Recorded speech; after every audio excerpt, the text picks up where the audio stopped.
thing is just being So this time, I'm gonna ask you guys questions. All right, let's go. So, how was it playing the characters that you guys are playing today? I didn't have to memorize any lines, No lines? so that was like great. But they cut all my scenes. Oh so, shit, like, I couldn't you know, do that. and the pay was like, It's okay, yeah. but they didn't tax any of it. Amazing. So even Cool. better. Working You know. lovely. It all worked out. Yeah. So you've played a lot of different kind of franchise situations. You've got Yes, I found I honestly, I feel so grateful for my career. Just looking back on it, I think that some of the best experiences that I've had, like as a kid growing up, were through watching comic book movies or anything superhero related. I think that one of my favorite parts about the superhero genre is, I don't know, I think that there's this like overlying just kind of feeling of finding identity, which for me when I was growing up was something that I could look at all these superheroes and I'm not necessarily looking at, I don't know, Wonder Woman as this example who's in my roundhouse's capabilities power-wise, but she has this powerful presence and seeing like vulnerable sides of her and seeing that she doesn't necessarily like. I think it's just really cool for kids to watch that and kind of grow up on those. So being able to have such a love for the comics, for the movies, growing up, and then being in this world, I don't know how I keep on getting so lucky, honestly, because this is just the best. Like going to these Wondercons, all these Comic Cons, and just being in these worlds, having these supernatural capabilities, and also I just like really love kicking ass on screen. So it's like definitely in like the right genre for that. But I miss having powers. I haven't had powers in a couple of years now, so being able to do it in a different way. This is my first voiceover. I've never done voiceover before, so it was a very cool experience. That actually begs the question. I mean, your first voice role is kind of the woman superhero icon of whenever. So what was that like when you got the call that you are going to be Wonder Woman? Oh, let me tell you, it was pretty much like my agent called me right away and I'm like, hey Matt, what's up? They're like, they want you to do this voiceover. I was like, do they have the right person? Like, I've never done this before. And I was like, okay, what is it? And they're like, you're playing Wonder Woman. I was like, shit! Like, okay, let's just like not even read the script. Go in and tell them that I'm in. Especially hearing that like DC was backing it as well. Like, I knew that it was going to be great content. But it is scary. I mean, especially going into it, not having done voiceover at all, to take on a character like Wonder Woman, that was pretty much like the first recognizable female superhero back in 1941. So having that character be so iconic and played by some of the most badass, just insane actresses I've ever seen, and then every comic that comes out of her, I mean, she's a superhero, not just in the fact that she has powers, but I feel like she's helped a lot of people just in life, you know? So, no, it was a really cool call. It's very scary, but it's been such a fun experience. And it's very cool to look at my girl and go, oh God, that's me. It's very silly.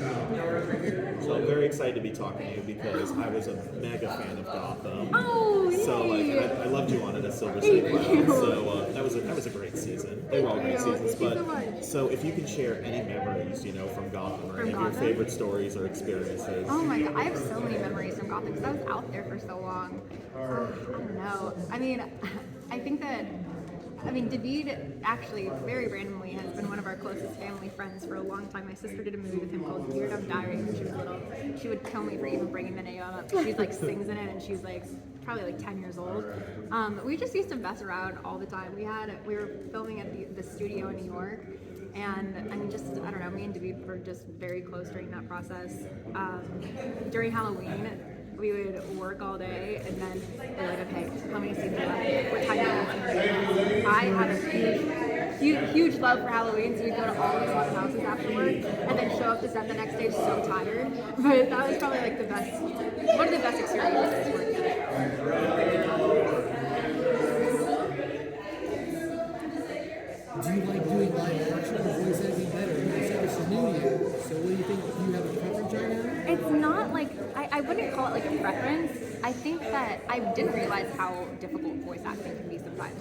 There's so much, I didn't realize how much that I rely on facial expressions and just all over body composure through acting.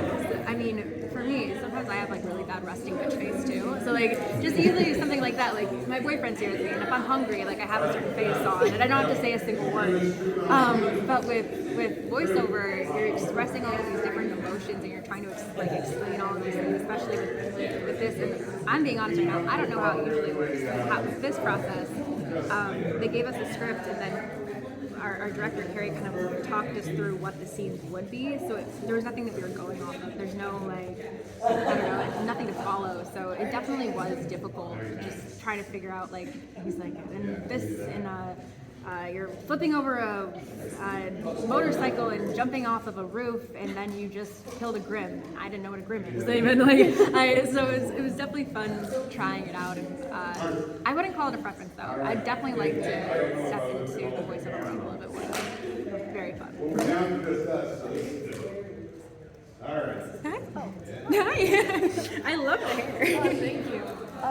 So, Wonder Woman's now in the RWBYverse. Very nice. Tell me about that, because I believe her semblance in RWBY is her, her entire outfit. So, how do you feel that is? Do you feel like kind of awkward? Or? That's actually interesting, and I haven't really thought about it that way. I mean, it's not. I wouldn't say that was necessarily a huge factor in. It was kind of awkward in that way. I think that it's the first time that Wonder Woman hasn't been able to use her powers naturally. So it's kind of that awkwardness. I mean, they're teenagers as well, so I think that there is a more awkwardness of the character in general in this movie. That you're used to seeing Wonder Woman as this strong, muscular, huge, beast of a woman. Not huge, she has this huge presence. And in this, you kind of definitely see a more vulnerable side to her, which shows in her powers as well. And I'm not sure how much I can say about that, but you'll see. You'll see. But yeah, definitely awkwardness kind of throughout the character in this one. Yeah. Did you have any other characters that you looked at and said, I could be that voice? Hell no. I've never thought about doing this before. Even today with this entire cast, they're all so talented that they're all sitting around talking to each other in different voices, and I'm like, this is the one I got. This is I can either make it a little bit higher or a little bit lower, but there's not really much changing it. I mean, I don't know. A character that I'd like to voice, I don't know. I would love to do anything, honestly. After just visiting this world, I'm not sure what. I've never actually even thought about that question because I never thought it would be in my roundhouse. But after doing this, I'm definitely wanting to jump into it a little bit more. So next time I will update you with that question. Well, now that you've gotten your foot into superheroics in a few different ways, are there any other superheroes you'd like to portray in some way? You know what? I really enjoyed playing Silver St. Cloud, and I liked her darkness, that kind of, I don't know, I like playing manipulative characters, and that was a version. I don't think that you've ever seen Silver St. Cloud in a live action movie or something that's a little bit more played out, and I'm always really impressed with people who are very familiar with her comics because she's not one of the more super popular characters, but the Joker kidnaps her in the comics and kind of it just works on her a little bit. So I'd like to see the result of her after. And a lot of people have speculated it actually being kind of a Harley Quinn kind of thing. But yeah, I mean, playing into that character a little bit more would be really fun, and just kind of opening different layers to that. I love that. Oh, yeah. Thank you. Thank you guys so much. It was nice to meet you guys. Nice to meet you. Thank you.